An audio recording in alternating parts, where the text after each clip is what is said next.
I noticed that I forgot to put I forgot to put the title of the sermon into the bulletin. The title is, If This Matters to You, the Power of Joy. Because it feels to me as if joy has a power that we don't always realize, and that's what I'm going to be getting into. When Mary responds in her this song that we heard Marion read so well for us this morning, she responds to Elizabeth noticing or learning the news that she's pregnant, and Elizabeth herself experiencing the movement of her child in her womb. And Mary responds by saying, "From the depths of who I am, I rejoice in God, my Savior." And I was thinking, this is quite a thing to say for a young woman who is young. She's poor, she's not married, she's pregnant unexpectedly, and yet to be proclaiming joy in this moment, when at the same time she has fled into the arms of her old auntie for reassurance, comfort, connection, possibly crisis. The feelings that I would expect Mary to be feeling, or any young woman who's pregnant unexpectedly at a young age and who's not married, might be fear or worry or confusion or shame even. And yet we don't hear that from Mary. We hear, "In the depths of who I am, I rejoice in my Lord." And we don't hear at all a song from Elizabeth, who is the one I would expect to be feeling that kind of elation of, after such a long time of not being able to have children, I'm having this experience that so many of my peers have already had at her advanced age. Now, listen, I don't know what old meant in the Bible. I was 38 when Ori was born, and I was a geriatric pregnancy, so I don't know what old means for Elizabeth, but still, she's having this experience of that she has so long thought was not possible, but we don't hear from her a song of joy. Her joy, Elizabeth's joy, might actually be sort of like what we hear Isaiah, that poem from Isaiah, talking about the blooms bursting in the desert and this new sprouting and growing and the rejoicing in that. And yet, in spite of her position, Mary's joy anticipates a newness also. Her joy is trusting in God, who is bringing those things to life, who brings captives home, who pulls down the tyrant, who fills up the hungry, and all the other things I talked about in my first sermon for Advent a couple weeks ago.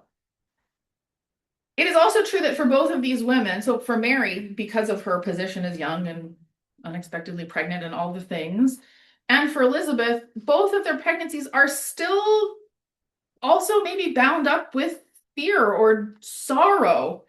Because while Elizabeth is surely ecstatic that she's expecting a child in her old age, she might also be having these thoughts, wondering, how will this pregnancy go? How will I care for this child? How much of this child's life will I see? And plus, her husband has been struck mute, and so she also has that to deal with during this pregnancy, which must be both worrying and confusing. And of course, in the wider picture, as I've talked about before, the political situation is one of occupation, both political and cultural, and along with occupation, oppression. In that complexity of personal and political struggle, for people who are oppressed and occupied, or for an individual who's uncertain and alone, or any of the things that Mary and Elizabeth might be experiencing, joy can be a powerful force for resistance. Now, before I go on talking about joy and the power of joy, et cetera, I want to be clear. I am not talking about holiday cheer that is so prevalent, or the holly jolliness of jingle bells and Christmas carols and all the Hallmark movies and the media. I'm not talking about that. I'm not even talking about joy as in happiness. I'm talking about a joy that makes room for sorrow. Joy makes room for, and can even be, I would argue, experienced during times of loss and injustice and pain. I'm talking about a joy that is claimed, that's an expression and an act of personal and communal care. When Mary and Elizabeth met each other, that is when they were able to express their joy, an act of being together and caring for one another, sustaining and connecting and hope creating. George Lakey is a Quaker activist and a sociologist who was part of the civil rights movement. And I read an article that he wrote this week about his experience of joy during the civil rights movement. It's called "How Can I Keep from Singing even in Grim Times?" And he talks about joy, and especially singing with joy, as a way of being empowered during that movement. He says this: when in jail with Black activists in the 1963 nonviolent campaign in Chester, Pennsylvania, I learned to keep my spirits up by joining them in their freedom songs, singing, "Ain't gonna let nobody turn me around," or "Oh Freedom," and "We Shall Overcome." Those songs sustained the movement. I think many of us have seen video or heard recordings of those songs that continue even to this day to be sustaining music. During that same time, the Black Panther Party, which was not known for its nonviolence or even for joyfulness, much better known for militancy and sort of violent intervention into situations, but they too claimed joy as a part of their resistance to white supremacy and to racism. And I'm quoting a writer named LaJayla Troy in this, who says, "Behind the leather jackets and raised fists was a profound emphasis on community care, creativity, and joy. They weren't just marching, they were throwing block parties, feeding children with free breakfast programs, running health clinics, teaching political education, building cultural programming. The Black Panther Party created safe places where people could smile, dance, eat, imagine something beyond state violence." Those spaces created by the Black Panther movement not only did they did exactly what Mary was singing about. They filled the hungry with good things, lifted up the lowly, created pride and togetherness and thriving, which that kind of joy is an affront to a system who says, you should not have that. You do not deserve that. Tyrants and dictators and authoritarians cannot stand silliness or a joke or anything that makes the power of a system that they've created look weak.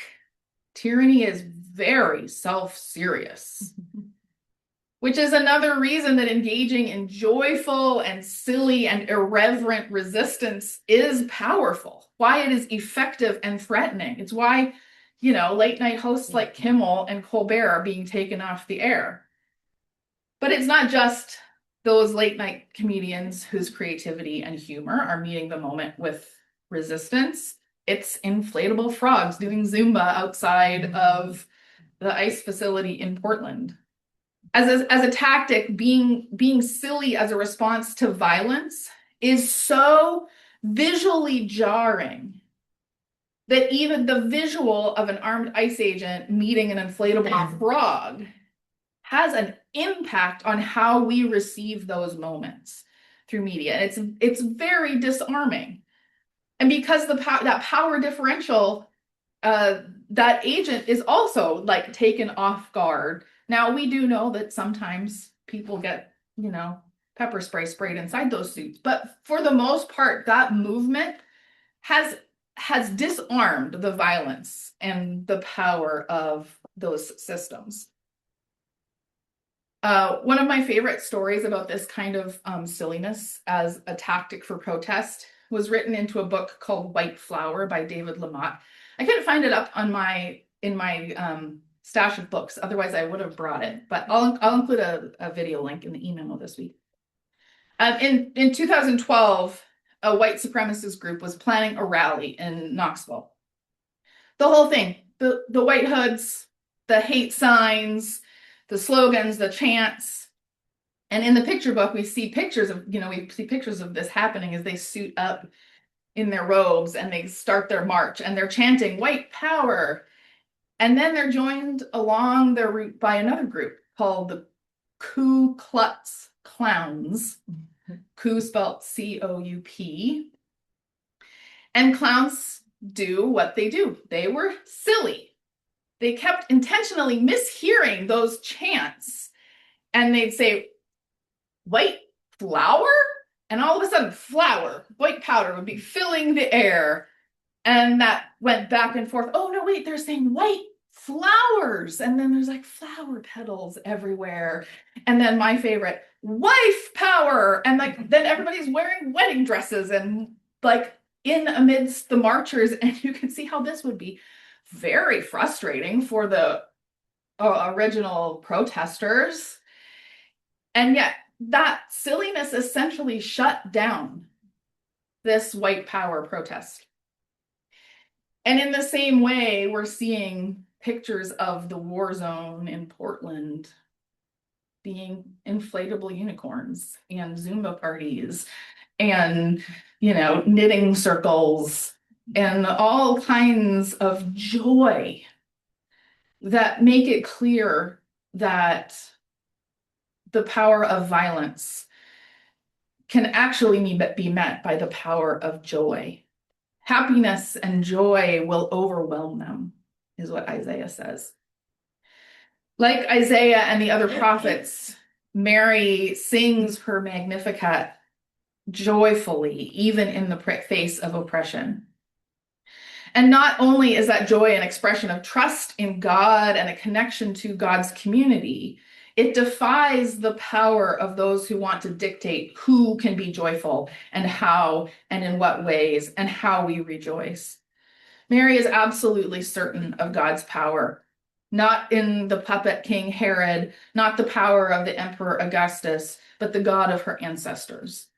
The God who, as Isaiah says, makes the wilderness rejoice and blossom like the crocus, burst into bloom and rejoice with joy and singing. Advent is a season that highlights that already not yetness of the reign of God. Now, more than any time of the year, we're waiting, we're anticipating the inbreaking of Christ, the coming of God's kingdom. And yet we already know what it is, what it's like, what it can be. Isaiah and Mary are describing it for us. We can embody that joy-filled spirit now, even as we tenderly hold the brokenness and sorrow and injustice of the world. I will end with a quote from Ross Gay, who is the author of the books Inciting Joy and the Book of Delights, and who I'm quite sure I quoted last year on this Sunday. If you are looking for a moment of joy, I recommend his books because he does, as a Black man in America, he does such a beautiful job of holding together the injustice and sorrow of that experience and really claiming communal and personal joy. He says this: my hunch is that joy is an ember for or precursor to wild and unpredictable and transgressive and unboundaried solidarity.